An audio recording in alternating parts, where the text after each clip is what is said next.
There were actually some attempts in the ancient world, or ideas in the ancient world, of marking people to show loyalty to a particular deity.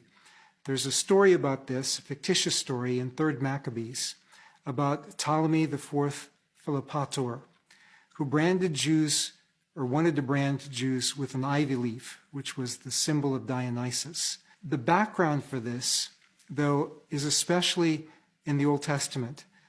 In chapter 7 and verse 3, we have an allusion to the mark on the righteous in Ezekiel chapter 9, verses 4 through 6.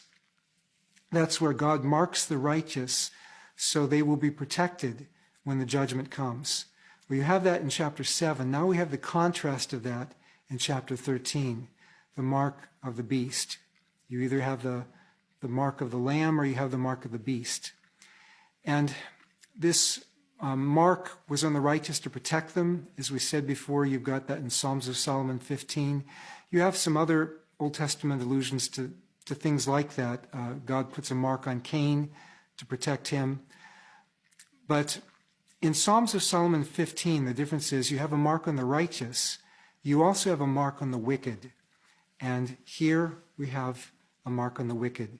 But again, these are both symbolic marks that only God and the angels saw in all the background texts. And therefore, probably in this text too, it's not a literal mark that's put on people so much as it is a sign of loyalty to the kingdom of the beast. And people who are afraid of getting killed or being cut off economically, they go ahead and take the mark. They go ahead and blend in to the values of the world system.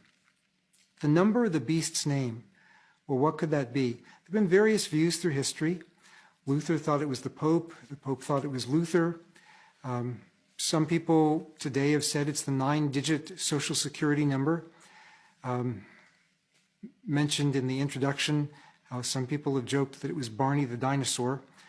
You can make any name come out to this, including mine, if you make up the rules as you go. But symbolic numbers were standard back then, and we find that a lot of times in ancient literature. So people would pay attention to the symbolic dimensions of the number. 666 is a triangular number. It's actually a doubly triangular number.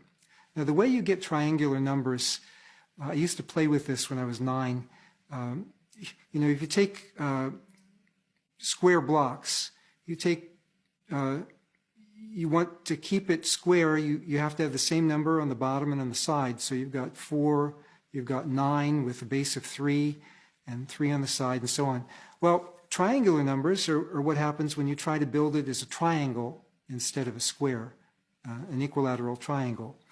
And so if you have 8 on the bottom, then the total number of elements or squares that you have in the whole composition would be 36. If you have 36 on the bottom, the entire number of blocks you would have would be 666. So it's a doubly triangular number. There are only 4 doubly triangular numbers between 100 and 1,000. So that might be significant. It's also about 2/3 of 1,000. You can play other math games with it. 6 could be a parity of 7. I actually think that's probably the most likely background for it. This was proposed by Irenaeus in the late 2nd century. It implies evil. Jesus calculated in numerical values comes out to 888. So it could be a parity on that. When it says calculate the number of the name, it means do gematria. Gematria was a Jewish practice, although it wasn't limited to Jews, but the name gematria is especially a Jewish name, where you calculate the number of a name. You take the numerical value of all the letters in the name. So, for example, later rabbis would do this in Genesis 14 when Abram goes to rescue his nephew Lot. They said, well, all these men that he had with him, he really didn't have all this army with him. All he had was Eliezer of Damascus, his servant, with him. It was the 2 of them single-handedly who beat the enemies because they calculated the number of Eliezer's name, and it came out to the same number as the number of people who were supposedly with him in Genesis 14. Sometimes they could get very fanciful with this. But each letter had a numerical value. So in Greek, for example, you don't speak of 1 Peter, you speak of Petru Alpha. You don't speak of 2 Peter, you speak of Petru Beta. Alpha, the first letter of the Greek alphabet, stood for the numeral 1. They didn't have separate numerals besides that in Greek. And the same in Hebrew. Aleph stood for 1. Beit, the second letter of the Hebrew alphabet, stood for 2. Gimel, the third letter, stood for 3, and so on. Well, interestingly enough, people were playing on the name of Nero. They said Nero Caesar. They calculated it out in Greek letters, what that would come out to. And the phrase, he murdered his mother, which incidentally he had, also comes out to the same numerical value. So you find this in bathroom graffiti around the Roman Empire. Nero Caesar is his name. Killed his mother. It is the same. But if you spell Nero Caesar in Hebrew letters, it comes out to 666. Is that a coincidence? It was standard in Jewish prophecy tradition to take rulers as numbers, often based on the first letters of their name. Most commentators here think that this is a reference to Nero. Now, there are some objections to this. One is that it only works in Hebrew letters and Revelation is written in Greek.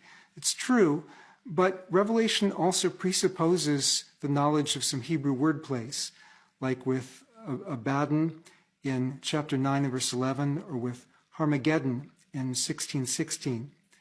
Also, another early document, Third Barak, calculates Greek words in Hebrew letters. And probably many already knew the answer to the riddle. But there's another objection, and that is, hey, there's 2 ways to spell Nero Caesar in Hebrew. And so how do you know that this is the right way to spell it?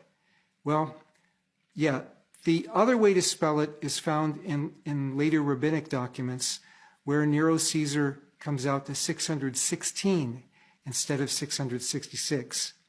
But the early spelling that's been found on a document from the Judean desert from this period actually spells it in a way that comes out to 666.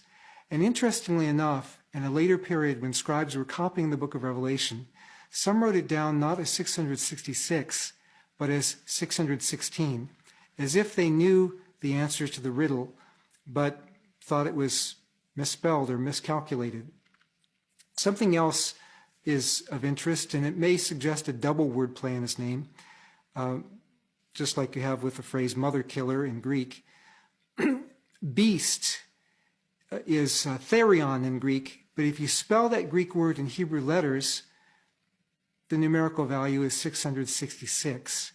And of the beast, if you spell that in Hebrew letters, it comes out to 616.